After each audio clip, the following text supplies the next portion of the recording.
வணக்கம் நண்பர்களே, mastering Microsoft Excel video சீரீஸ்க்கு உங்களை வரவேற்கிறேன். இது வீடியோ நம்பர் 43. இந்த வீடியோவில் நம்ம பார்க்க போகிறது இன்டைரக்ட் அப்படின்ற ஃபங்க்ஷன் VLOOKUPக்குள்ளே நம்ம எப்படி யூஸ் பண்ணுறது, இதை யூஸ் பண்ணுறதால கிடைக்கிற பெனிஃபிட் என்ன அப்படின்றது தான் இந்த வீடியோவில் பார்க்க போகிறோம். நேரத்தை கடத்தாமல் எக்ஸலுக்குள்ளே போயிட்டு இந்த ஃபார்முலா காம்பினேஷனை யூஸ் பண்ணி என்ன பெனிஃபிட் கிடைக்குதுன்னு பார்க்கலாம். வீடியோ நம்பர் 41லையும் 42லையும் நம்ம பார்த்தது காலம் வேல்யூ, இந்த காலம் பொசிஷன் கொடுக்குறோம் இல்லையா VLOOKUPல, அங்கே ஏற்படுற டைனமிசிட்டியை எப்படி ஹேண்டில் பண்ணுறது, காலம் இன்சர்ஷன்ஸோ டெலிஷன்ஸோ வந்தால் அது எப்படி மேனேஜ் பண்ணுறது, அட்ஜசன்ட் காலம் வந்தால் எப்படி பார்க்குறது, நான் அட்ஜசன்ட் காலம்ஸ் வந்தால் எப்படி பண்ணுறதுன்னு பார்த்தோம். So VLOOKUP with column, VLOOKUP with மேட்ச்னு பார்த்தோம். இங்கே என்ன பார்க்க போகிறோம், இந்த வீடியோவில் என்ன பார்க்க போகிறோம்னு பார்த்தீங்கன்னா, நம்ம தேடுற அந்த டேபிளே நம்ம டைனமிக்காக மாற்ற முடியுமா. என்கிட்ட ஒரு 5 ரிப்போர்ட் இருக்குது, நான் சொல்கிற ரிப்போர்ட்டில் என்னோடய VLOOKUP சர்ச் பண்ணணும். ஸோ அப்படின்னா அதை எப்படி நான் அச்சீவ் பண்ணுறது அப்படின்னு பார்த்தீங்கன்னா, அந்த இடத்துல தான் இன்டைரக்ட் நமக்கு ஹெல்ப் பண்ண போகுது.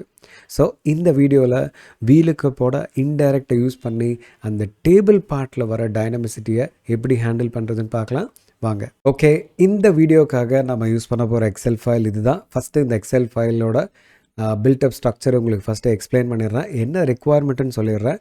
அதுக்கப்புறமா VLOOKUPும் இன்டைரக்டும் ஏன் இங்கே நமக்கு ஹெல்ப் பண்ண போகுதுன்றதை புரிஞ்சுக்கலாம். இப்போது என்னோடய சைடில் பார்த்தீங்கன்னா, என்னோடய ஃபைலில் 5 ஷீட் இருக்குது. Year 1, year 2, year 3, year 4, year 5. 5 வருஷத்துக்கான சேல்ஸ் டேட்டாவை நான் வச்சுருக்கேன். எங்கிட்ட 10 சேல்ஸ் பர்சன் இருக்காங்க. அவங்களோட 5 வருஷத்தோட பெர்ஃபார்மன்ஸை நான் டேபிள்ஸாக மெயின்டைன் பண்ணுறேன். எனக்கு என்ன க்ரியேட் பண்ணணும் அப்படின்னு பார்த்தீங்கன்னா, ஒரு ட்ராக்கர் மாதிரி ஒன்று க்ரியேட் பண்ணணும். ஃபஸ்ட்டு இதில் 3 டைப் ஆஃப் அனாலிசிஸ் நான் பண்ணணும். ஃபஸ்ட்டு ரிக்குவயர்மெண்ட் நான் எந்த இயரை பார்க்கணும்னு நினைக்கிறேனோ அந்த இயருக்கான டேட்டா எனக்கு கொண்டு வரணும். ஃபார் எக்ஸாம்பிள் இப்போ 2019 இருக்குது. நான் 2019க்கு ஃபார்முலா எழுதிட்டேன்னா 2020 இதை பார்க்கணுன்னா இங்கே போய் 20 மாற்றினா எனக்கு 2020யோட டேட்டா இங்கே ஆட்டோமேட்டிக்காக வந்துடணும்.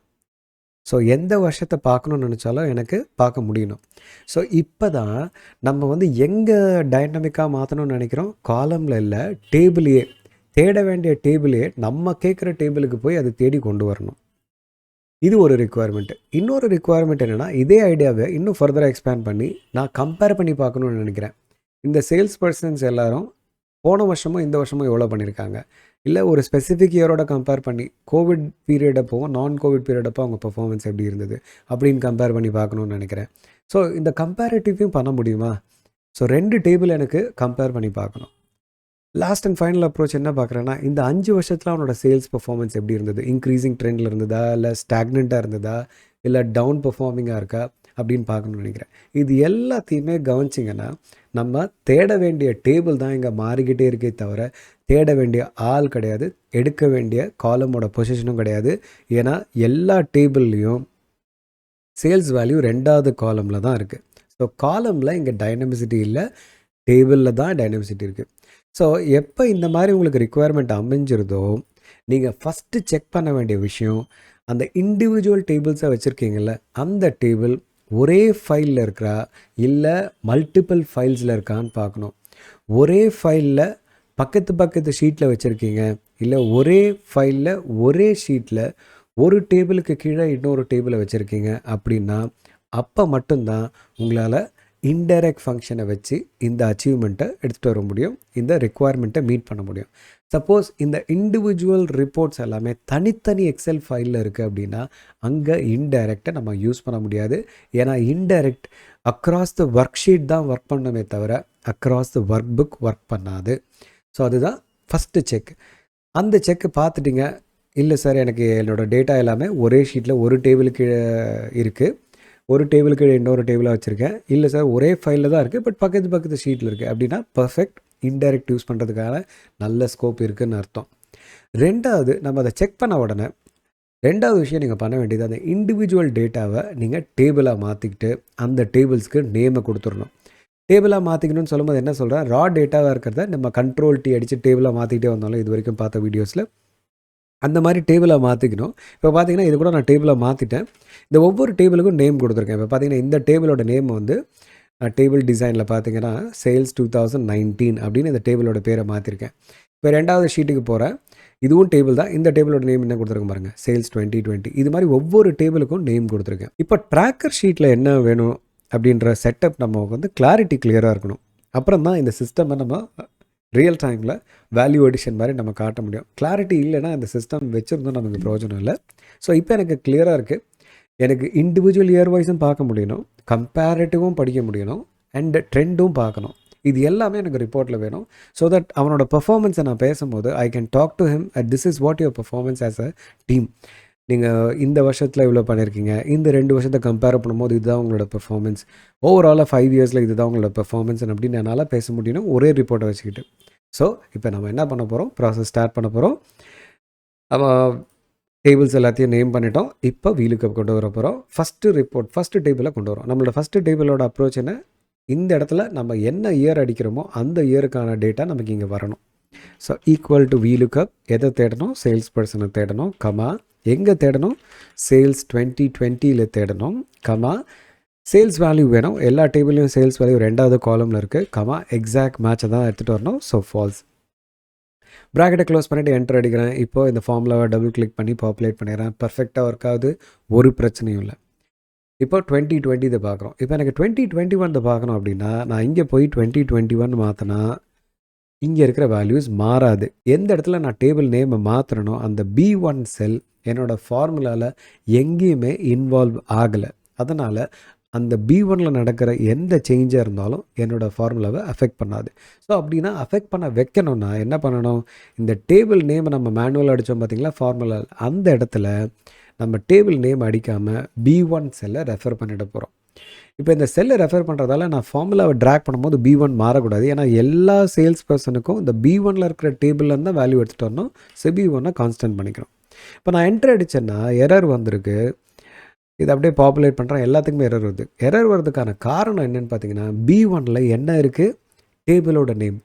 ஆனால் எக்ஸலுக்கு என்ன கன்ஃபியூஷன்னா B1ல் இருக்கிறது டேபிள் நேமா இல்லை ஒரு சிம்பிள் டெக்ஸ்ட் வேல்யூவா அப்படின்றத எக்ஸலால் வித்தியாசம் பண்ணி பார்க்க முடியல. அது இப்போவும் B1ல் இருக்கிறத ஒரு நார்மல் டெக்ஸ்ட் வேல்யூவை தான் படிக்குதே தவிர அது ஒரு டேபிளோட நேமாக படிக்கலை. அப்படின்னா B1ல் இருக்கிறத ஒரு டேபிளோட நேமாக நம்ம படிக்க வைக்கணும்.